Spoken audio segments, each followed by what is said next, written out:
Hello guys, welcome back to my channel Elite Wrestling World. I am your host GhostSaad. Thank you guys for joining me right here for AEW Collision post-show review.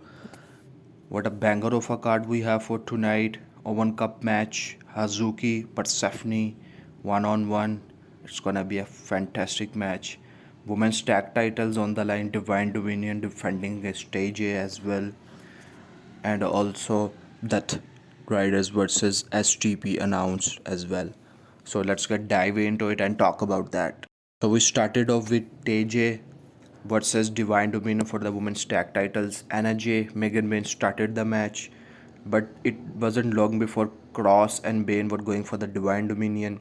Jay slipped out, Melo and Jay hit a series of double team moves and dodges to keep Divine Dominion crashing into each other as well. We saw Kross and Bayne were able to isolate Jay on the floor after enticing Jay to chase her around the ring. Kross then started getting the heat on Jay as well. Bayne hit a German suplex on Jay as well. We saw Tay Melo tagged in but hit a series of strikes and spinning backfists to stun Megan Bayne as well. This doesn't help matters as they both ate super kicks and then hit a double DDT on Kross for the 2 count, and Megan Bayne broke the count as well. Tay Melo broke the pinfall attempt on Anna Jay as well. All 4 women hit moves and did a quadruple double dives as well.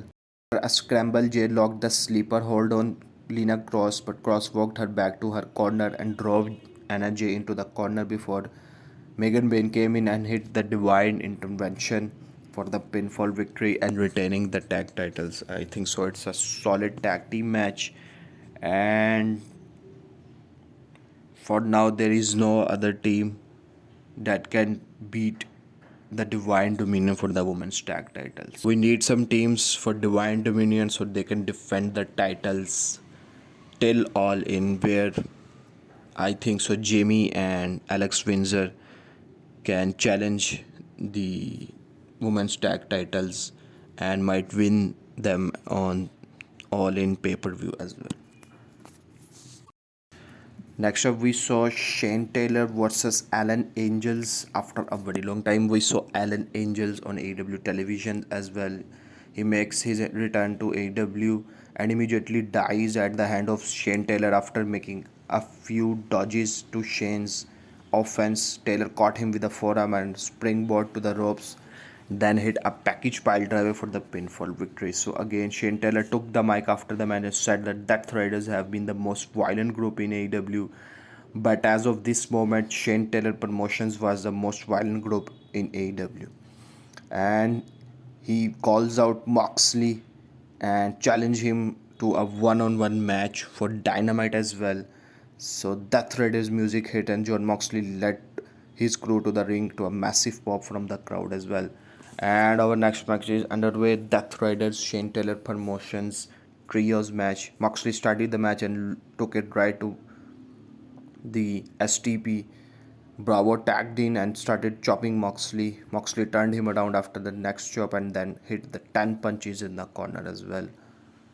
We saw Pac tagged in, tripped Sean Dean from the floor and hit a cutter across the apron. STP isolated Pac with this and started beating on him in the corner. Captain Sean Dean hit a lariat from the second rope on Pac for a very close 2 count as well. Moxley saw enough of that and started attacking everyone on the floor himself as well. While the referee was distracted, Yuta hit a dive on Taylor and Marina took out Trish Adora, letting Death Riders lay out Kali Bravo and did the brutalizer on him for the submission victory. So again, a very good match, and we are building towards this STP Death Riders faction warfare as well, and pretty much looking forward to the matches between these two factions as well. Next up, we saw Tommaso Ciampa versus Beef. Beef was surprisingly agile in this match, cartwheeling out of the way. Ciampa blocked a bulldog, yanked the hair to drop Beef before hitting a running knee on Beef for the pinfall victory.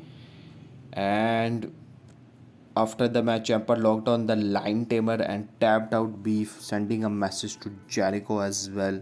Ciampa continued the attack after the match, locked in the Lion Tamer on Beef on the floor and demanded Tony Schiavone to announced to the audience that Ciampa was better than Jericho. Shivani said so, and Ciampa said that Shivani has been friends with Jericho for years and even he knew the truth.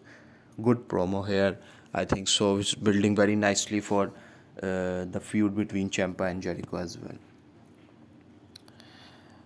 So Shane Taylor was backstage with Trish Adora and said he wanted Jon Moxley to answer to his challenge.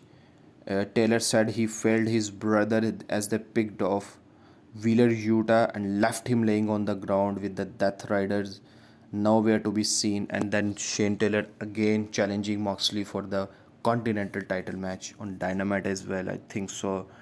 It's gonna be a fantastic match if it happens on Dynamite as well. Next up is Clark Connors versus Juice Robinson. These Bullet Club members were set to battle here, with Connors immediately attacking Robinson and choking him with his own t-shirt as well. The announcers talked about how the Young Bucks pushed all the War Dogs button, noting that they were a discount Bullet Club compared to them. Robinson started hitting a few jabs, but Connor bailed and Robinson mimicked a dog revealing himself in Connor's direction as well. Robinson and Connors shared punches, but Connors continued with his extended heat segment as well. Robinson hit a series of punches and chops that backed Connors back to the corner. Connors shoved him aside and hit a power slam for a very close 2 count. Robinson hit a suicide to the floor, and David Finlay ran down to try and hit Robinson with the shillelagh, but Robinson hit the left hand of Gordon Finlay. Then he hit a left hand of Gordon Connors as well, Pulp Fiction.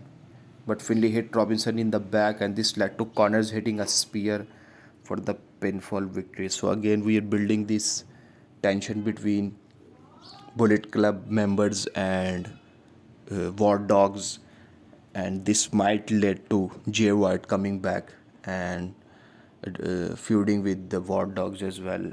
That could be a very nice return for Jay White as well.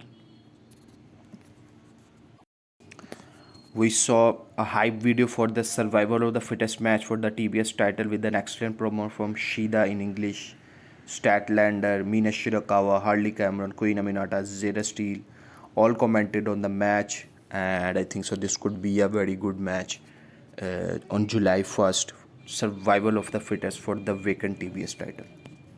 Jon Moxley was backstage with Marina Shafir, said that STP and Shane Taylor himself want what he and Death Riders have. Moxley said that Taylor needed to be sure he really wanted it and accepting the challenge for Continental title match on Wednesday's Dynamite. This was a tremendous promo. Taylor and Moxley have done a fantastic job on this show, building up a TV match for next week as well. Next up, LFI, Rouge, Dudley Sammy Guevara versus the Conglomeration for the trios titles.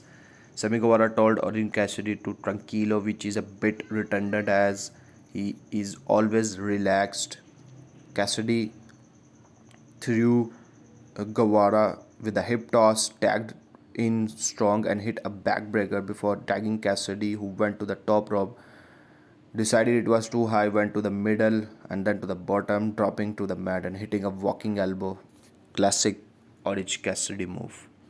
LFI was going to hit a trio of kicks to Cassidy, but he casually laid down to avoid this.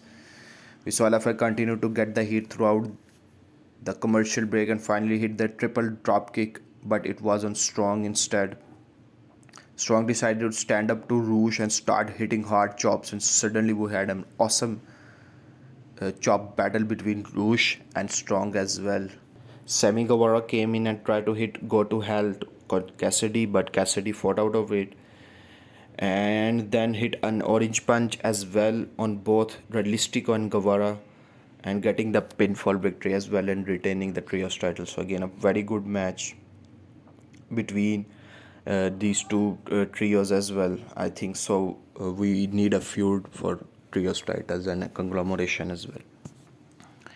The Dogs were backstage talking about their feud with Bang Bang Gang and their ongoing conflict with the Young Bucks over the number one contendership of the AEW World Tag Team Championship. So they wanted to settle it with the Bucks as soon as possible so they can get on to beating Cop and Cage for the tag titles. So we get the confirmation of a tag team match between the Bucks and the Dogs, and the winner will get the first title shot against Copenhagen.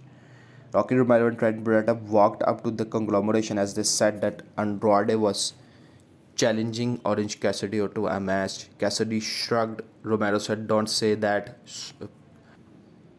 Another good match announced for Dynamite Summer Blockbuster, Orange Cassidy and Andrade El Idolo.